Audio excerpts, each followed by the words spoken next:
ಆತ್ಮೇಲೆ ನಮಸ್ಕಾರ. ಇವತ್ತು ಜನವರಿ 2, 2025 ಈ ವಿಡಿಯೋ ರೆಕಾರ್ಡಿಂಗ್ ಮಾಡ್ತಾ ಇದ್ದೇವೆ. ವಿಷಯ ತುಂಬ ಚೆನ್ನಾಗಿದೆ, ಸಂಪೂರ್ಣ ನೋಡಿ. ನಾನು ನನ್ನ ಜೊತೆಗೆ ನಮ್ಮ ಆನ್ಲೈನ್ ಸ್ಟೂಡೆಂಟ್ಸು ಮಾತಾಡ್ತಾರೆ, ಇಂಟ್ರೆಸ್ಟಿಂಗ್ ಇರುತ್ತೆ. ಓಕೆ. ಆಸೆ ಕಳೆದುಕೊಂಡರೆ ಬದುಕಬಹುದು, ಆದರೆ ಆಸಕ್ತಿ ಕಳೆದುಕೊಂಡರೆ ಬದುಕಿನ ಮಾರ್ಗವೇ ಕಳೆದು ಹೋಗುವುದು. ಆಸೆ ಇಲ್ಲದೆ ಇದ್ರೂ ಪರವಾಗಿಲ್ಲ, ಜೀವನದಲ್ಲಿ ಆಸಕ್ತಿ ಮಾತ್ರ ಯಾವಾಗಲೂ ಕಳ್ಕೊಳ್ಬೇಡಿ ಅನ್ನುವಂಥದ್ದು ಇದರ ಒಂದು ಸಂದೇಶ. ಕಾರಣ ಏನು? ನನ್ಗೇನೋ ಆಸಕ್ತಿನೇ ಇಲ್ಲ ಅಂದ್ರೆ ಹಾಸಿಗೆಯಿಂದ ಮೇಲೆ ಏಳ್ಬೇಕು ಅಂತಾನೆ ಅನ್ಸಲ್ಲ. ಹೊಟ್ಟೆ ಹಸಿತಾ ಇದ್ರೂ ತಿನ್ಬೇಕು ಅನ್ಸಲ್ಲ.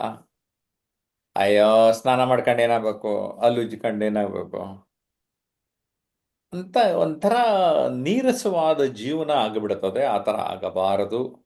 ಹೊಸ ವರ್ಷ ಹೊಸ ಹರ್ಷವನ್ನು ನಿಮ್ಮೆಲ್ಲರ ಬಾಳಿನಲ್ಲಿ ತರಲಿ.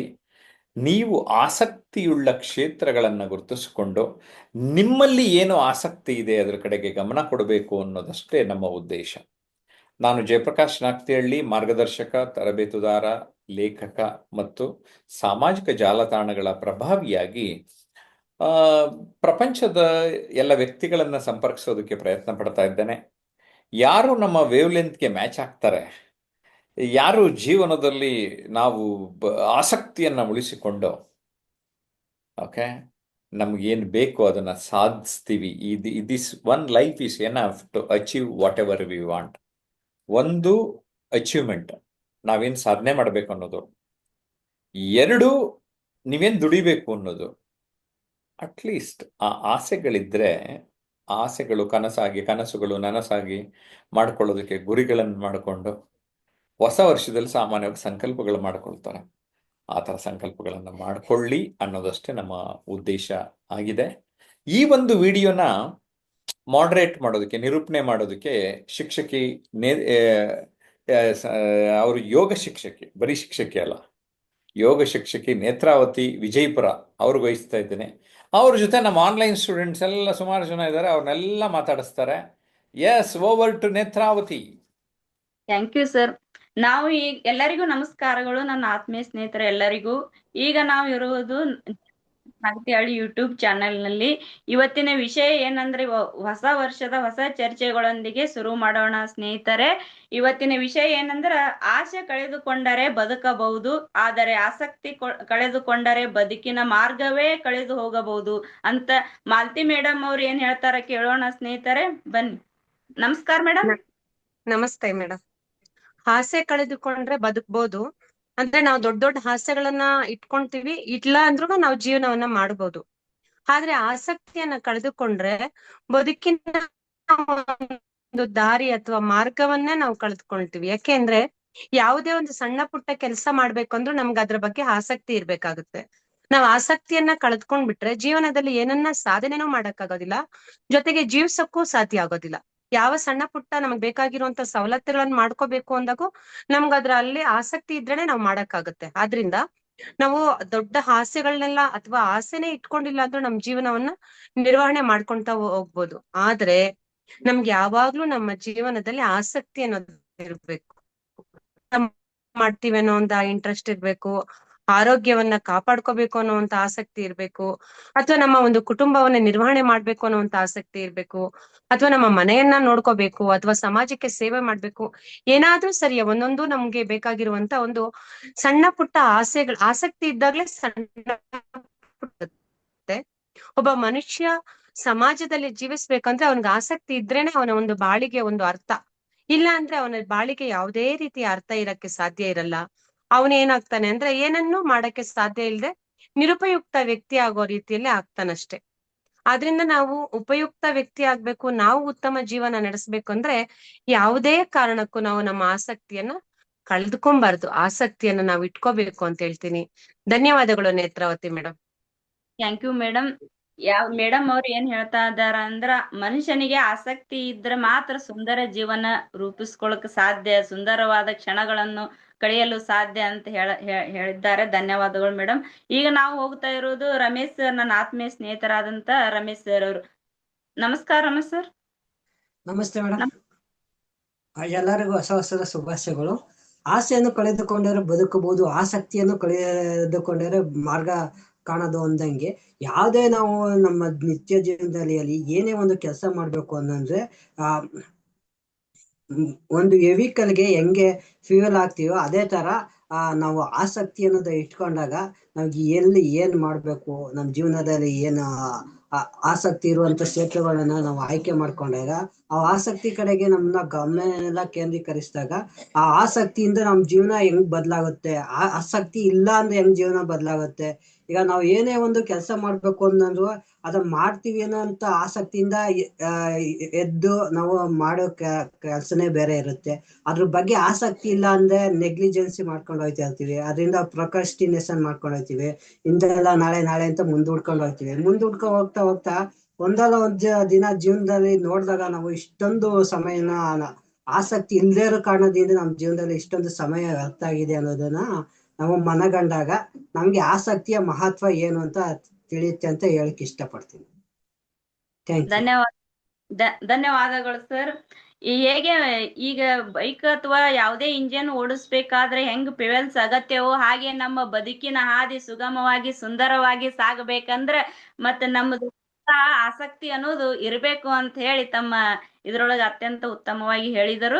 ಈಗ ನಾವು ಮತ್ತೆ ಮತ್ತೊಬ್ಬರ ಸ್ನೇಹಿತರನ್ನು ಭೇಟಿ ಆಗೋಣ, ಮತ್ತೆ ಅವ್ರು ಏನ್ ಹೇಳ್ತಾರಂತ ಕೇಳೋಣ. ನಮಸ್ತೆ ಹರಿಪ್ರಸಾದ್ ಸರ್. ನಮಸ್ತೆ ಹರಿಪ್ರಸಾದ್ ಸರ್. ನಮಸ್ಕಾರ ಮೇಡಮ್.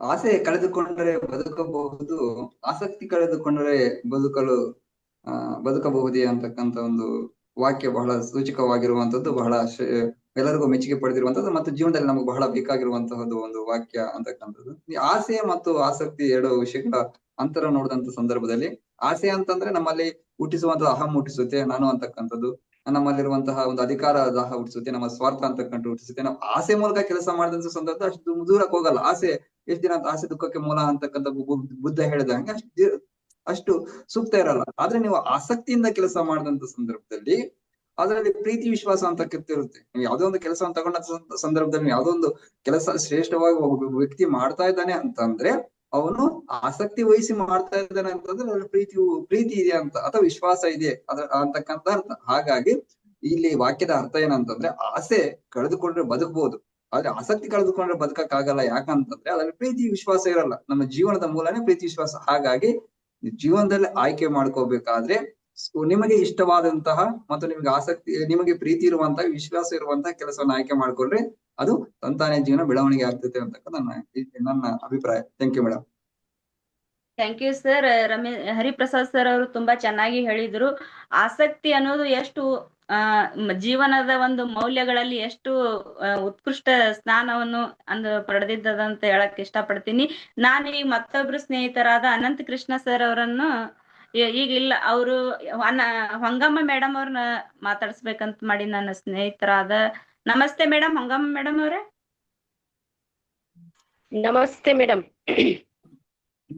ನಮಸ್ಕಾರ ಮೇಡಮ್. ನಮಸ್ತೆ. ಆಸೆ ಬದುಕಬಹುದು, ಆಸಕ್ತಿ ಕಳೆದುಕೊಂಡರೆ ಬದುಕುವ ಮೌಲ್ಯವನ್ನೇ ಕಳೆದುಕೊಳ್ಳಬಹುದು. ಆಸೆ ಎಂಬ ಮನುಜನ ಸಹಜವಾದ ಒಂದು ಗುಣವಾಗುತ್ತದೆ. ಆಸೆ ಕಳೆದುಕೊಂಡರೆ ಬದುಕಬಹುದು, ಆಸಕ್ತಿ ಕಳೆದುಕೊಂಡರೆ ಬದುಕುವ ಮಾರ್ಗವನ್ನೇ ಕಳೆದುಕೊಳ್ಳದ್ ಬಿಡ್ತಾರೆ. ಯಾಕಂದ್ರೆ ಮನುಷ್ಯನ್ಗೆ ಆಸೆ ಎಂಬುದು ಇರಬೇಕು, ಆಸಕ್ತಿ ಮಾತ್ರ ಕಳ್ಕೋಬಾರ್ದು ಮೇಡಮ್. ಅದಕ್ಕಾಗಿ ಆಸಕ್ತಿ ಸಹಜವಾಗಿ ಎಲ್ಲರಲ್ಲಿ ಇರಬೇಕಾಗುತ್ತದೆ. ನಮ್ಮಲ್ಲಿ ಎಷ್ಟು ಆಸಕ್ತಿ ಇರುತ್ತದೋ ಅಷ್ಟೇ ನಮ್ಮ ಒಳ್ಳೆ ಜೀವನವನ್ನು ನಾವು ನಡೆಸಲಿಕ್ಕೆ ಸಾಧ್ಯವಾಗುತ್ತದೆ ಮೇಡಮ್. ಧನ್ಯವಾದ ಸರ್. Thank you madam. ಹಂಗಮ್ಮ ಮೇಡಮ್ ಅವ್ರು ಹೇಳ್ತಾರೆ, ಆಸಕ್ತಿ ಅನ್ನೋದು ಮನುಷ್ಯನಿಗೆ ಪ್ರೀತಿ ವಿಶ್ವಾಸದಿಂದ ಸುಂದರವಾದ ಜೀವನ ರೂಪಿಸಲಿಕ್ಕೆ ತುಂಬಾ ಸಾಧ್ಯ ಅವಶ್ಯವಾಗಿ ಬೇಕು. ಅದಿರ್ಲಿಲ್ಲ ಅಂದ್ರೆ ಜೀವನ ಶೂನ್ಯ ಅನ್ನೋ ಒಂದು ರೀತಿಯಲ್ಲಿ ತಮ್ಮದೇ ಆದಂತ ಒಂದು ರೂಪುರೇಷದಲ್ಲಿ ಮಂಡನೆ ಮಾಡಿದ್ರು. ಈಗ ನಾವು ಅನಂತ ಕೃಷ್ಣ ಸರ್ ಅವ್ರನ್ನ ಮಾತಾಡ್ಸೋಣ. ನಮಸ್ತೆ ಸರ್, ಈ ವಿಷಯದ ಬಗ್ಗೆ ಏನ್ ಹೇಳ್ತೀರಾ? ನಮಸ್ತೆ ಸರ್, ಅನಂತ ಕೃಷ್ಣ ಸರ್. ನಮಸ್ಕಾರ ಮೇಡಮ್. ಆಸೆ ಕಳೆದುಕೊಂಡರೂ ಬದುಕಬಹುದು, ಆದ್ರೆ ಆಸಕ್ತಿ ಕಳೆದುಕೊಂಡರೆ ಬದುಕಿನ ಮಾರ್ಗವೇ ಕಳೆದು ಹೋಗ್ಬೋದು ಏನಿದೆಯಲ್ಲ ಇದು ನಾವು ಪ್ರತಿ ಜೀವನದಲ್ಲಿ ನಾವು ಪ್ರತಿಯೊಂದನ್ನು ಆಸೆ ಪಡ್ತೀವಿ. ಆಸೆ ಪಟ್ರೆ ಕೂಡ ಅದನ್ನ ನಾವು ಫ್ರೀ ಅಂತ ಏನು ಗ್ಯಾರಂಟಿ ಇಲ್ಲ, ಬಟ್ ಆಸೆ ಅಂತೂ ಪಟ್ಟೆ ಪಡಿತಾ ಇರ್ತೀವಿ ಮೇಡಮ್. ಆದ್ರೂ ನಾವು ಯಾವುದೇ ನಾವು ಏನೇ ಮಾಡ್ತಾ ಇದ್ರು ಕೂಡ ಆ ದಿನದ ಕಾರ್ಯದ ಆಸಕ್ತಿಯನ್ನು ನಾವು ಕಳ್ಕೋಬಾರ್ದು ಮೇಡಮ್. ಅದು ಇದರ ಅರ್ಥ ಅಂತ ಹೇಳಕ್ ಇಷ್ಟಪಡ್ತೀನಿ. Thank you madam. ಧನ್ಯವಾದಗಳು ಸರ್. ಆಸಕ್ತಿ ಜೀವನದಾಗ ಒಟ್ಟ ಕಳೆದುಕೊಳ್ಳಬಾರದು ಅಂತ ಹೇಳುವ ಒಂದು ತಮ್ಮದೇ ಆದ ಒಂದು ವಿಷಯದಲ್ಲಿ ಹೇಳಿದ್ರು. ಮತ್ತೆ ಈಗ ನಮಸ್ತೆ ಮೇಡಮ್, ಉಮಾ ಹೆಗಡೆ ಮೇಡಮ್ ಅವ್ರು ನಮಸ್ತೆ. ನಿಮ್ ಮ್ಯೂಟ್ ಅನ್ಮ್ಯೂಟ್ ಆಗಿದೆ. ಎಲ್ಲರಿಗೂ ಹೊಸ ವರ್ಷ ಶುಭಾಶಯಗಳು. ಕೇಳ್ತಾ ಇದೆಯಾ? ಹಾ ಎಸ್ ಮೇಡಮ್, ಕೇಳ್ತಾ ಇದೆ. ತುಂಬಾ ಚೆನ್ನಾಗಿ ಇದು ಕಾಣಿಸ್ತಾ ಇದ್ದೀರಿ. ಈ ಆಸೆ ಕಳೆದುಕೊಳ್ಳಬಹುದು, ಆದರೆ ಆಸಕ್ತಿ ಬಹುದು, ಆದ್ರೆ ಆಸಕ್ತಿ ಕಳ್ಕೊಂಡ್ರೆ ಬದುಕಿನ ಮಾರ್ಗವೇ ಕಳ್ಕೊಂಡಂಗೆ. ನಿಜ, ನಾವು ಕೆಲವು ವಿಷಯದಲ್ಲಿ ಆಸೆ ಪಡ್ತೇವೆ, ಆದ್ರೆ ಬಹಳ ಎತ್ತರದ ಆಸೆ ಪಟ್ರೆ ನಾವು ಗುರಿ ಸಾಧಿಸ್ಲಿಕ್ಕೆ ಆಗದೆ ಇರಬಹುದು. ಅವಾಗ ಏನ್ ಮಾಡ್ಬೇಕು, ಆಸೆಯನ್ನ ನಮ್ಮ ಲೆವೆಲ್ಲಿಗೆ ಆಸೆ ಪಡ್ಬೇಕು. ಆದ್ರೆ ನಾವು ಯಾವುದೇ ಕೆಲಸ ಸಿಗ್ಲಿ, ಅದೇ ನಮಗ್ ಬೇಕಾಗಿದ್ದೇ ಕೆಲಸ ಸಿಗೋದಿಲ್ಲ. ಯಾಕೆಂದ್ರೆ ನಾವು ನಮಗೆ ಯಾವ ಕೆಲಸ ಸೂಟ್ ಆಗ್ತದೆ ಅಲ್ಲಿ ನಾವು ಹೋಗ್ಬೇಕಾಗ್ತದೆ. ಆದ್ರೆ ಇಂಥ ಸಣ್ಣ ಕೆಲಸ ಸಿಕ್ತಲ್ಲ ಅಂತ ನಾವು ಬೇಜಾರ್ ಮಾಡ್ಕೋಬಾರ್ದು. ಅದೇ ಕೆಲ್ಸದಲ್ಲಿ ನಾವು ಆಸಕ್ತಿಯಿಂದ ಮಾಡಿದ್ರೆ ಮುಂದೊಂದ್ ದಿವಸ ಮೇಲ್ ಬರ್ಲಿಕ್ಕೆ ನಮ್ಗೆ ಚಾನ್ಸಸ್ ಸಿಗತ್ತೆ. ಹಾಗಾಗಿ ಯಾವುದೇ ವಿಷಯ ಇರ್ಲಿ, ಒಂದ್ ಬೆಳಿಗ್ಗೆ ಎದ್ದಾಗಿಂದ ಹಿಡಿದು ನಾವು ಅಡಿಗೆ ಮಾಡುವಾಗೆ ನಾವು ಫುಲ್ ಖುಷಿಯಿಂದ ಆಸಕ್ತಿಯಿಂದ ಅಡಿಗೆ ಮಾಡಿದ್ರೆ ಆ ಅಡಿಗೆ ತುಂಬಾ ಟೇಸ್ಟ್ ಆಗಿರುತ್ತೆ. ಅದೇ ನಮ್ಗೆ ಆಸಕ್ತಿನೇ ಇಲ್ಲ ಅಂತ ಹೇಳಿ ನಾವು ನಿರ್ಲಕ್ಷ್ಯದಿಂದ ಮಾಡಿದ್ರೆ ಅವತ್ತಿನ ಅಡಿಗೆ ಫೇಲ್ ಆಗುತ್ತೆ. ಅದೇ ರೀತಿ ನಾವು ಯಾವುದೇ ಕೆಲಸ ಬರ್ಲಿ, ಬೆಳಗಿನ ಸಂಜೆ ತನಕವ ಆಸಕ್ತಿಯನ್ನ ಕಳ್ಕೋಬಾರ್ದು, ಹುರುಪಿನಿಂದ ಇರ್ಬೇಕು. ಅದು ಯಾವುದೇ ಕೆಲಸ ಬರ್ಲಿ, ಏನೇ ಬರ್ಲಿ. ಹಾಗಾಗಿ ಆಸೆ ನಾವು ಹೇಗೂ ಇಟ್ಕೋಬಹುದು, ಒಂದೊಂದ್ಸಲ ನಮ್ಮ ಆಸೆ ಈಡೇರದೆ ಹೋಗ್ಬೋದು, ಆದ್ರೆ ಆಸಕ್ತಿನ ಮಾತ್ರ ನಾವು ಕಳ್ಕೊಳ್ಳೇಬಾರ್ದು. ಆಸಕ್ತಿ ಇದ್ರೆ ಎಂತ ಆಸೆನಾದ್ರೂ ಈಡೇರಿಸಬಹುದು ಅನ್ನೋದು ನನ್ನ ಧೋರಣೆ.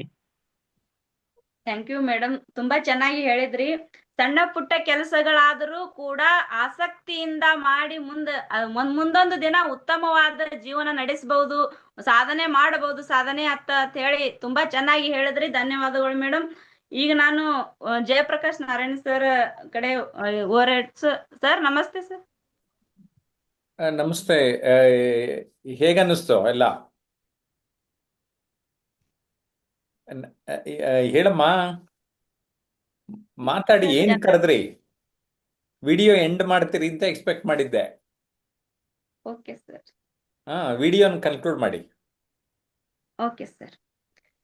ಇವತ್ತಿನ ದಿವಸ ನಾವು ಯೂಟ್ಯೂಬ್ ನಲ್ಲಿ ಇದ್ದು ಇವತ್ತಿನ ವಿಷಯದ ಬಗ್ಗೆ ನಾವು ಈಗ ಮುಕ್ತಾಯ ಮಾಡ್ತಾ ಇದ್ದೀವಿ.